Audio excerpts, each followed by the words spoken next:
Hi, my name is Mitra Manesh. I'm a servant. I serve through teaching, coaching, consulting, or any other way that I can find to share what I know with those who want to know. And this Lights On podcast is one of those ways. It was created with consciousness and mindful living in heart. So join us as we travel through many roads of learning and transformation together. And if you enjoy our podcast, please give us feedback by rating us 5-star and share us with others if you think they may benefit from it. On behalf of my team, I thank you for your presence.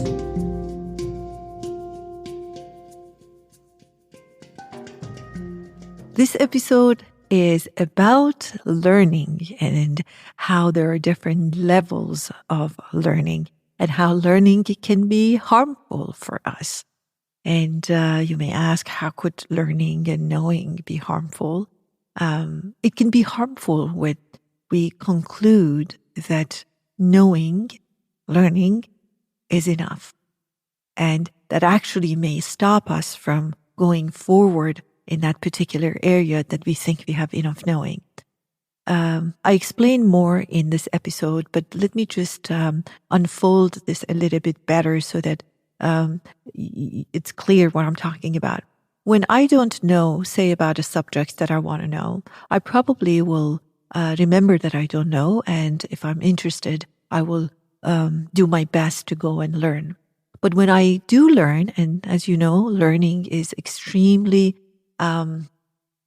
inexpensive comparing to, for instance, when I was younger, and amazingly available. So that's an amazing difference between then and now. But let's say I go ahead and learn something, and now that learning may give me a false reliance on that knowing and on that learning, meaning I assume just because I know, I have already incorporated my knowing in my living. So say, for instance, let's talk about something very logical. Say I learned something about accounting. And when my accountant says this is the information, I say, oh, no, I already know. I know that. I took a class in accounting and I'm quite familiar with that. So that knowing is fantastic. But if I don't incorporate it when I'm doing my taxes, it's really good for nothing. It's just information floating in my awareness, which actually may occupy a space for other knowing that may be more helpful. It only is useful when I incorporate my knowing, my learning somehow with my behavior, my action, my life.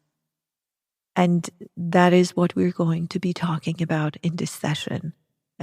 Very simple, and I think it's even short session, but extremely important as to how and if our learning is really assisting and supporting our growth in life. Let's take a listen together. So we learn at 3 different levels. We learn, so if I read something, I learned that. I call it identification level, identification learning. So now I have the language. You can read a book, you have the language, and you know how the language of light and love and energy became a beautiful language. And so we all know when I used to teach the basic mindfulness at UCLA, I remember many years ago in person, they called it MAPS 1. It was the mindful awareness practices. So people would learn about all these alphabets of mindfulness. And the second week they would return, they said, yeah, I told, fill in the blank, I told my partner, I told my mother, I told my colleague, because what happened was they learned it and immediately they wanted to tell other people. And they said, I never realized how much, usually the comment was about somebody else, how much my mother is judgmental. So really, And by the way, my boss, oh God, he is just always, always. And they would just say all these stories about people. I said, that's great. Did you notice what was happening in you? I said, oh, yeah, I did. Yeah. Nothing worthy to share. The sharing was how horrible my mom is and how judgmental she is.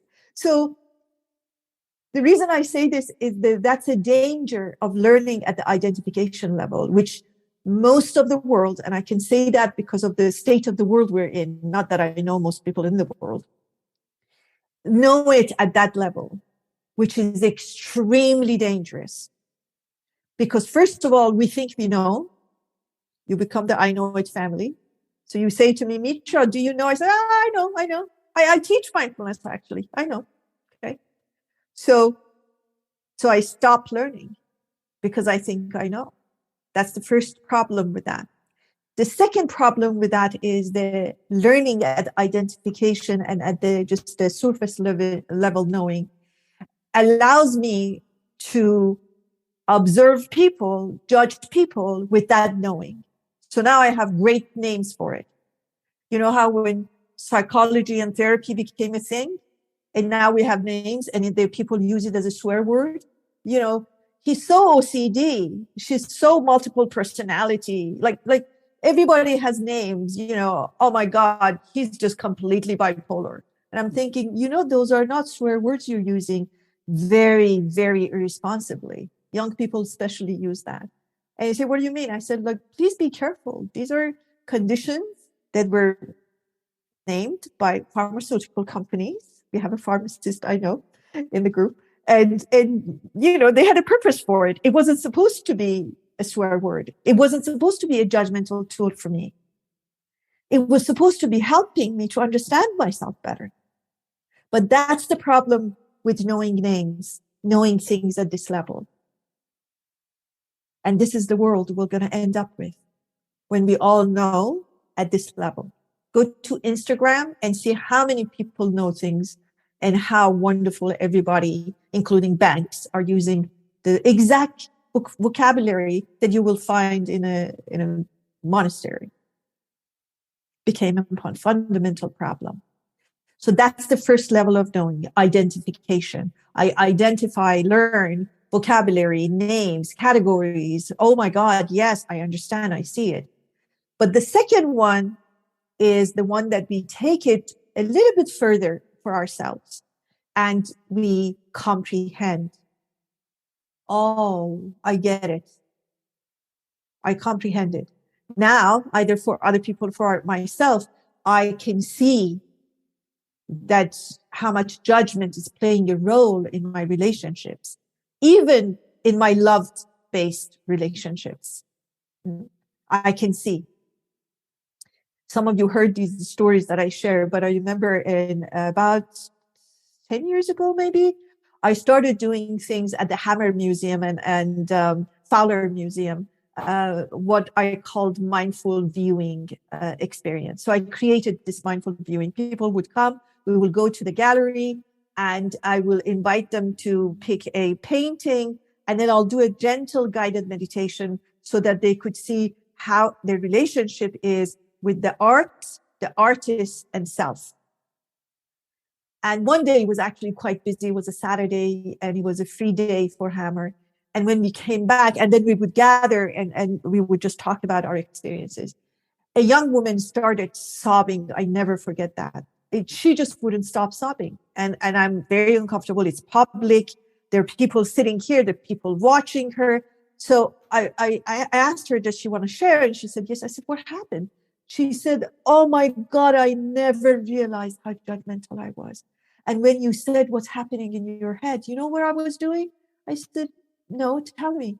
She said, I was saying, what is this woman standing next to me? She doesn't look like she's even museum worthy. Like, do you know my subject was art? I know all about it. And then another man came and he said, hello, too loud. And I said, these people are not people that should be in the museum. He's talking too loud. And then a woman came and I said, what kind of a look is this? Do you wear this really? You got up from your bed. And she went on and she couldn't stop. And then she went on and on. She said, If you ask me, and she was this little dainty, artist looking, lovely looking young woman. And she said, I freaked out. I freaked out because I was saying, what is she talking about? Judgment. I don't judge. And then this voice, my God, I was judging everybody. And she said, that didn't stop. We were in the main museum. She said, I went to the artist, famous artist, centuries of praise. She said, I said, what kind of art is this? My, nephew can do that. This is not called art. You just splashed some water and then some color. And then this is really art. She said, my mind doesn't stop judging. And I said, all right, let's take a breath. How many people can relate to what she just said? Yeah, thank you. We all can. We do it in silence. You think I wasn't doing that? You think I wasn't really saying that in my head? Oh, like this person is like checking their phone. Why did you come to the group? Or if you want to check your phone, don't. Like I was doing exactly the same thing. But I knew it wasn't new for me. I'd done it for so many years. I had observed myself. And I could just, that's the difference. I could just say, okay, heard you. Thank you, frightened mind. Got it. Thank you for your opinion. I want to go somewhere else now. That was the only difference. She said, you too? I said, anybody in the room that didn't do that? No, everybody was in their heart space and they were honest. And another man shared, another woman shared, another, and then she said, okay, she settled down. I said, we do it. It's the conspiracy of silence. That's what it is. Conspiracy of silence in our heads. I will never tell you if you promise you never tell me. And that's why we are where we are. So that's comprehension. She arrived at comprehension. I arrived at that group arrived at comprehension. Funny, most of that group came and took classes and we became a group on our own because we bonded by our vulnerability, our confessions. That's why every religion has a confession, because it allows you to see yourself. I have to sit there and I say, this is what I did. So we go from identification to comprehension. Great place. But still, not much has changed. I may suffer more. I now know how bad I do it. Now I know how bad you guys do it. So it just brings suffering. The third and most important of our learning is where I will take you, and I will not let you be only at identification. That's why I asked everybody, please leave your knowing at the door. We don't need another book. We need the third aspect of learning, which is realization. When I realize it, make it real for me. So when I come to this group, when I go to my gathering after this, when I meet with my friends tomorrow night, I take my knowing with me. I guard myself with my knowing. And I say, I will go. That's where the attention comes from. I will go knowingly. I will hear my frightened mind. I will hear my judgment, but I will not act on it. I will be in charge. I will realize my knowing. I incorporate what I know with the way I show up in life. Otherwise, the pictures, the quotes, the books will not help me. It sounds like I'm against learning. I just realized that. It actually will defeat the whole purpose. I will stay with one statement. Please take one statement from today as you hear the wisdom of other people. And just do that tonight. One thing, and see how that works for you. Not 10 things, not amazing. Do not go fly to sky. Stay here on earth.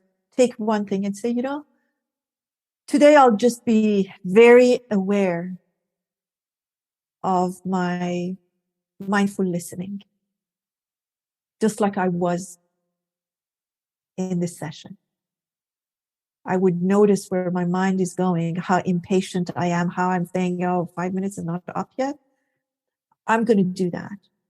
So let me summarize what I just said. I said we learn at 3 levels. It is the identification, comprehension, and realization. Identification is at the physical level. It is at the surface knowing. Great place to start, not a good place to reside. Comprehension allows us to get it. I get what you're saying, Mitra. I relate to that. Yes, I remember being judgmental. I remember being judged. I remember feeling, we're going to work with energy when we come back. I remember feeling if you say what, there's nothing to say. I feel the danger. And the danger comes from judgment. I'm sitting there, everybody says, hi, you look great, amazing. But I'm feeling like, my body's like this, body's so intelligent. Why my body's like this? Why we do this with our shoulders? Why we have jaw problems at night? Where did that come from? My grandmother didn't have guard at night. She kept her teeth till she left the world. Where did it come from? All these things that we know and all these things that we receive, all this access that we have. Dangerous to have access without wisdom. Dangerous. Dangerous to know without realization.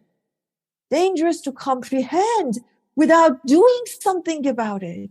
What did you do about it is my question. That's what matters.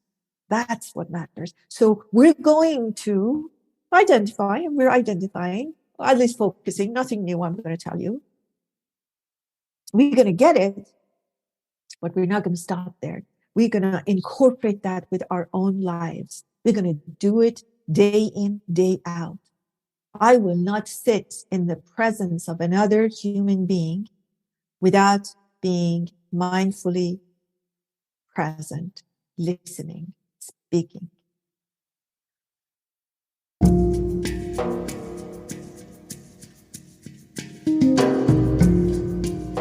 Hope this episode answered the question or two for you, or provoked and inspired questions in you. I'm so grateful you showed up and listened up. Until the next time, be well and stay curious.